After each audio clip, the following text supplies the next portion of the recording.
कैसे हो आप सब? पढ़ाई तो सही हो रही है ना आप सबकी? जितना भी हम लोग वीडियो भेज रहे हैं वो सारे वीडियो आप ध्यान से सुने और समझें। बहुत सरल तरीके से हम लोग आपको समझाते हैं। उम्मीद है आपकी समझ में आएगा। आज हम छठे पाठ का निबंध घर का दूसरा भाग पढ़ेंगे। पहले भाग में हमने देखा कि लेखक और उनका परिवार शहर में हमेशा के लिए रहने के लिए चले गए हैं। गांव में जो उनका पुराना घर था, पुश्तैनी घर था, वो पुश्तैनी घर जर्जरित हो गया था। इस वजह से लेखक उस घर को बेचने का निश्चय करते हैं। उनके जो पास पड़ोस के लोग थे लेखक के, वो भी अपना घर बेचकर चले गए थे या कुछ लोग मर चुके थे।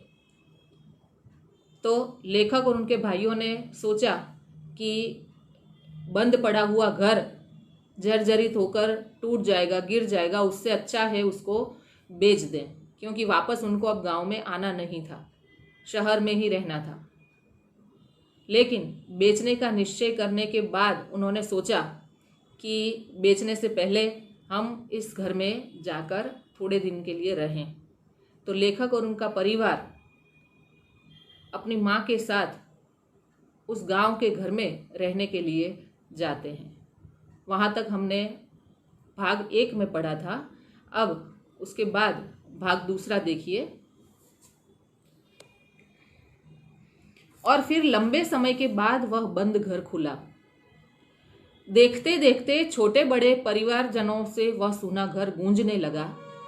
इस अवसर पर एक नगरवासी मित्र को गांव के इस घर को देखने के लिए साथ ले गया था। पुराने दिन वापस लौट आए थे। पिताजी की मृत्यु के बाद मेरी माँ करीब करीब उदास रहती। घर के सामाजिक प्रसंगों में भी विशेष रुचि नहीं लेती थी। वह भी यहाँ आकर सबके बीच प्रसन्न लगी। लेखक का घर लंबे समय तक बंद था, गांव वाला पुश्तैनी घर। जब घर बेचने का निश्चय किया है तो लेखक और उनके परिवार वालों ने सोचा कि घर बेचने से पहले थोड़े दिन उस घर में जाकर रहें।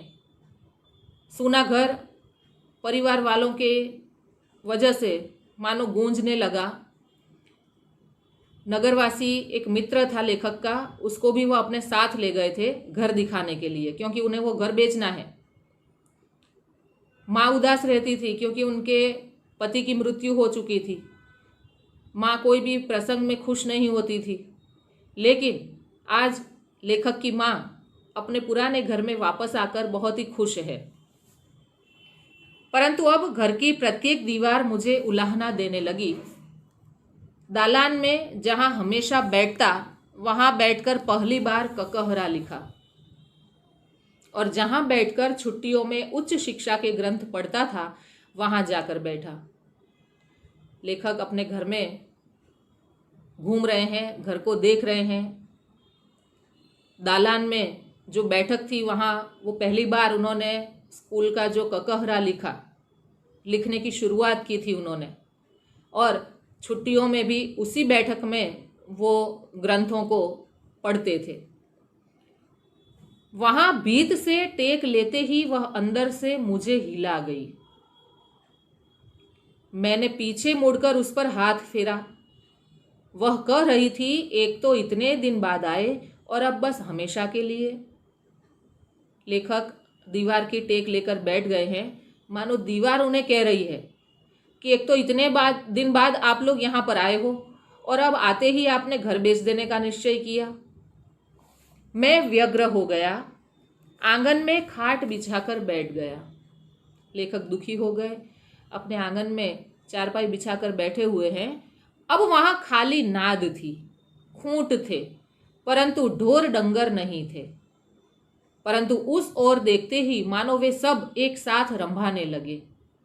मैं एकदम खड़ा हो गया, शून्य आंखों में भरा हुआ आंगन देखता रहा। घर की यह खपरेल, कितने सारे चौमासे में इसका संगीत सुना है। यहाँ तोरण के बीच नीचे मेरी बहनें विवाह मंडप में बैठी थी और यहीं दादी, दादा और पिताजी की अर्थियां बंधी थी। ऐसा लगा जैसे मेरा गला रूंध गया हो। लेखक दुखी हो गए हैं, आंगन में खाट बिछाकर बैठ गए। पहले उनके जो परिवार के लोग थे, उनके स्वजन, वो पशु को बांध जाते थे, गाय, बछड़ा, भैंस आदि। आज कुछ भी नहीं है वहाँ पर, लेकिन मानो उनकी आवाज़ उनके कानों में गूंज रही हो, ऐसा लग रहा है। आंगन खाली है। घर के जो खपरेले थी, छपरा, घर का जो छप्पर था, चौमासे में जब बारिश आती थी तो उस पर संगीत, वो पानी की बूंदों का संगीत पड़ता था, संगीत सुनाई दिया। और इसी आंगन में उनके भाई और बहन का विवाह भी हुआ था, और वही आंगन में उनके दादा दादी और उनके पिताजी की अर्थियां भी बंधी थी। यह सब सोचकर लेखक दुखी हो जाते हैं, व्यग्र हो जाते हैं, उनका गला रूंध गया हो ऐसा लग रहा था। घर के अंदर के कमरे में गया, बंद जर्जरित कमरा अधिक मुखर लगा। अब लेखक घर के अंदर के कमरे में जाते हैं देखने के लिए। वो कमरा भी बहुत ही जर्जरित हो चुका है। पिछली दीवार की एक जाली से थोड़ा प्रकाश आ रहा था। एक समय यह कमरा अनाज भरने की मिट्टी की कोठियों और पिटारों से भरा रहता था। जब लेखक और उनका परिवार वहाँ रहता था तो वो कमरे में अनाज भरा जाता था। अनाज की कोठियाँ और जो पिटारे होते थे पुराने ज़माने के, वो वहाँ पर रखे जाते थे। वह सब तो कब का निकाल दिया है। पिटारे और कोठियाँ तो कब की भी बेच दी, परंतु अभी भी कोने में दही बिलोने का बड़ा मटका और खूंटी पर बड़ी रई लटकी है। मैं यहाँ जन्मा था, मेरी संतानें भी। अब एक दही बिलोने का बड़ा जो मटका आता है और रई, वो अभी भी उस कमरे में है रखा हुआ।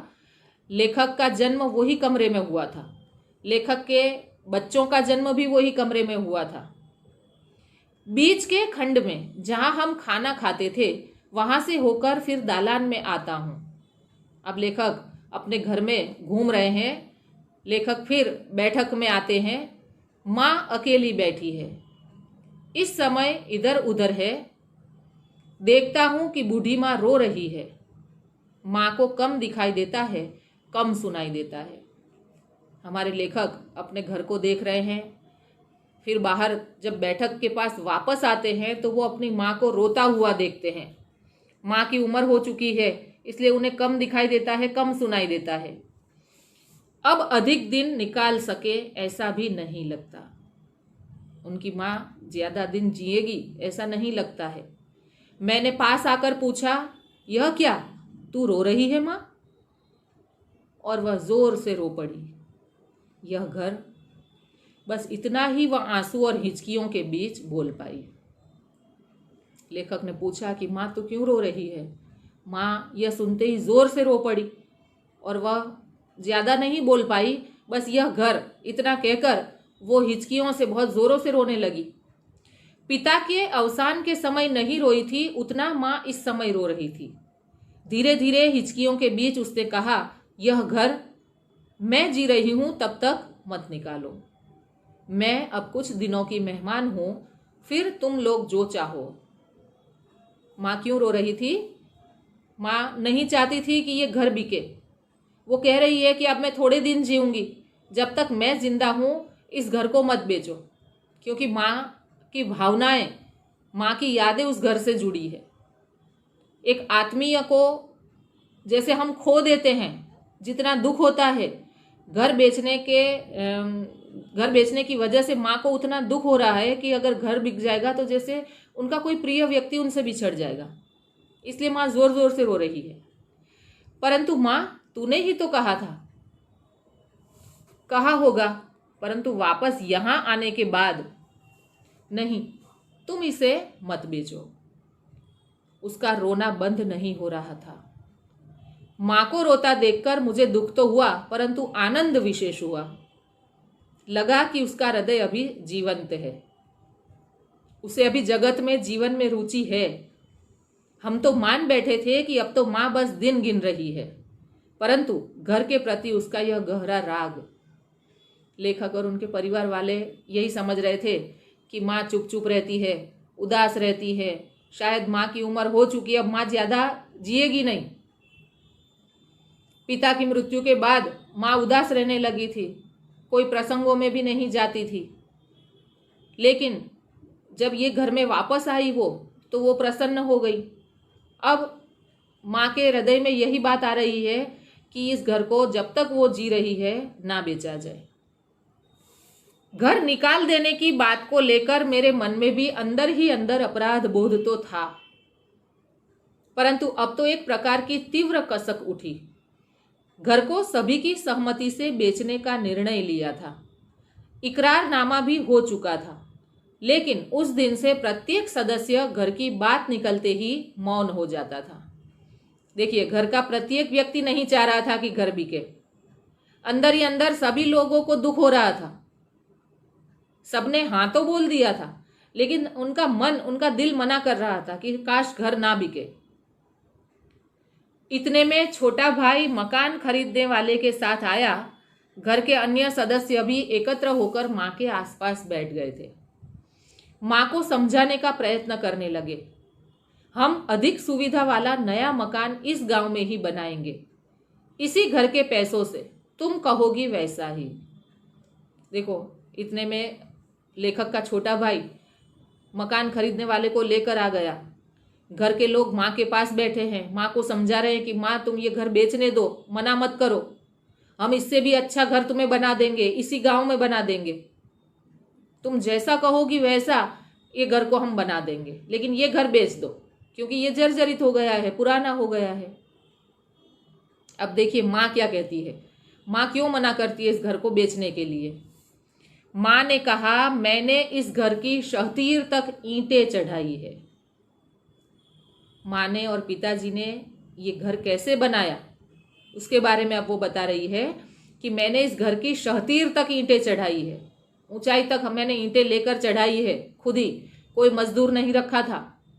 तुम्हारे पिता ने कितनी उमंगों से बांधा है, इसलिए मेरे जाने के बाद भगवान करे कि तुम लोग महल बनवाओ, परंतु यह घर तो, माँ कहती है कि हमने बहुत मेहनत से ये घर बनाया है, बहुत सारी यादें, अच्छी और बुरी, सारी यादें इस मकान से जुड़ी है, इस घर से जुड़ी है, इसलिए ये मकान मैं जी रही हूं जब तक तुम मत बेचो, मेरे जाने के बाद भले ही तुम महल बना दो।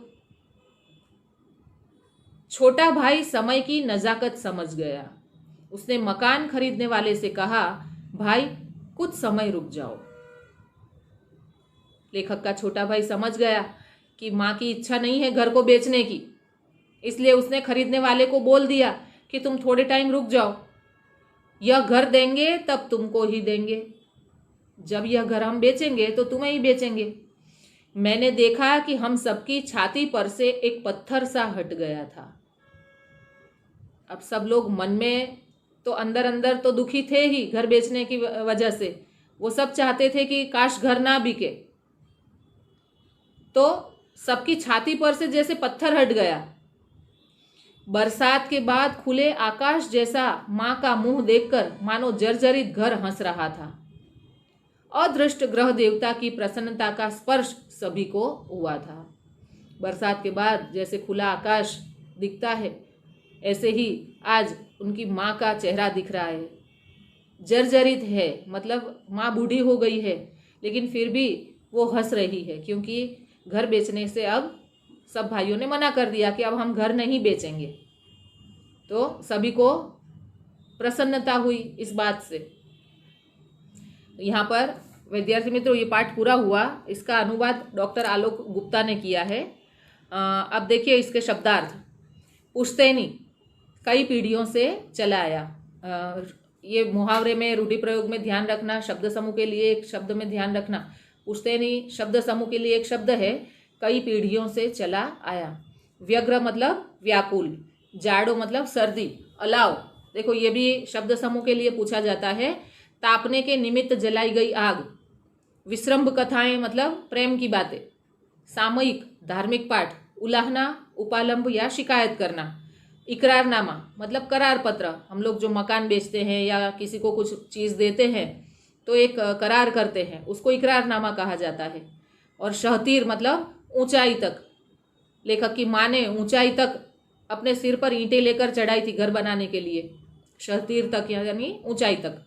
उसके बाद कल हमने पहले पार्ट में स्वाध्याय के प्रश्नोत्तर देखे थे, फिर से एक बार फटाफट देख लेते हैं। लेखक ने अपना कैसा घर बेचने का विचार किया। पुश्तैनी, बंद रहने के कारण पुराना घर कैसा होता जा रहा था, जर्जरित। लेखक के पिताजी घर बनाने के लिए कहाँ से चिकनी मिट्टी लाते थे? आंबा तालाब। लेखक की माँ क्यों रोने लगी? घर बेचने के कारण। एक एक वाक्य में उत्तर भी हमने पार्ट 1 में देखे थे। गांव का पुश्तैनी घर बंद क्यों रहता था?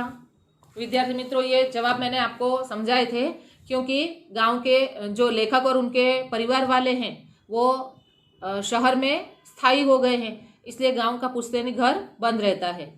लेखक ने किसकी अनुमति लेकर घर बेचने का विचार पक्का किया? तो लेखक ने अपनी माँ की अनुमति लेकर घर बेचने का विचार पक्का किया। लेखक के पिता ने यह घर कैसे बनवाया था? तो लेखक के पिता ने बैलगाड़ी में ईंटें लाए थे वो, और आंबा तालाब से तालाब को खुद ही खोदा था उन्होंने, और चिकनी मिट्टी गारे के लिए लेकर आए थे। लेखक के सब भाइयों ने एक बार सपरिवार उस घर में साथ रहने को क्यों सोचा? देखो, लेखक और उसके भाइयों का भावनात्मक लगाव इस घर से जुड़ा हुआ है। अब सबने घर बेचने का निर्णय लिया है, इस वजह से सबने लोगों ने घर बिकने से पहले एक बार घर में परिवार के साथ रहने के लिए सोचा। और लेखक के छोटे भाई ने मकान खरीदने वाले को क्या कहा? तो वो अंत में देखो दूसरे पार्ट में अभी आया कि लेखक के छोटे भाई ने मकान खरीदने वाले को कहा कि अभी आप थोड़े दिन रुक जाओ, जब भी हम घर देंगे आपको ही देंगे। फिर 2-3 वाक्यों में प्रश्नोत्तर है। लेखक ने पुराना घर बेच देने का विचार क्यों किया? बराबर।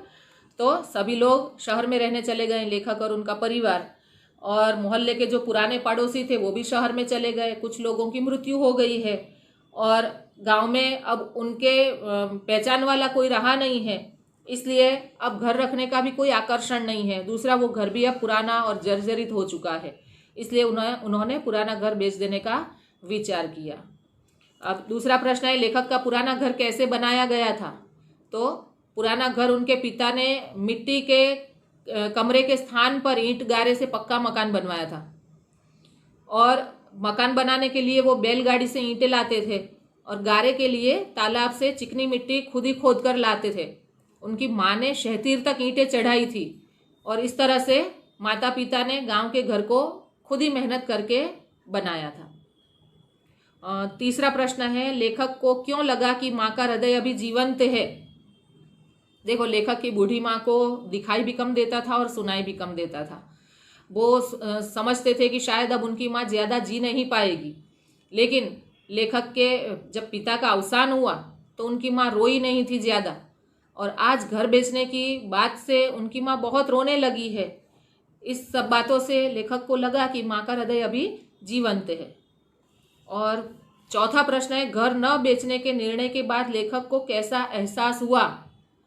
तो लेखक ने जब घर न बेचने का निर्णय लिया तो लेखक और परिवार वालों की छाती पर से जैसे पत्थर सा हट गया था, और मानो ऐसा लग रहा था जैसे बरसात के बाद खुले आकाश जैसा माँ का मुंह जर्जरित हंस रहा हो, और सभी को अदृष्ट गृह देवता की प्रसन्नता का स्पर्श हुआ। ये पाठ के अंत में है, इसका जवाब देख लेना आप लोग। उसके बाद 5-6 वाक्यों में उत्तर है। 5-6 वाक्यों में उत्तर दो ही है, दोनों इम्पोर्टेंट है। और आशय स्पष्ट कीजिए। आशय में भी पूरा आपको समझाना है इस वाक्य को। उसके बाद भी देखो, छठे में विकल्प है, घर को रखने का कोई आकर्षण नहीं था क्योंकि घर बंद रहने के कारण जर्जरित होता जा रहा था। लेखक के छोटे भाई ने खरीदने वाले से कहा कि यह घर देंगे तब तुमको ही देंगे, और माँ ने रोते हुए कहा कि यह घर मैं जी रही हूँ तब तक मत निकालो। विद्यार्थी मित्रों, यहाँ पर ये पाठ पूरा हुआ। बहुत ही सुंदर पाठ था, ये निबंध था इसका प्रकार।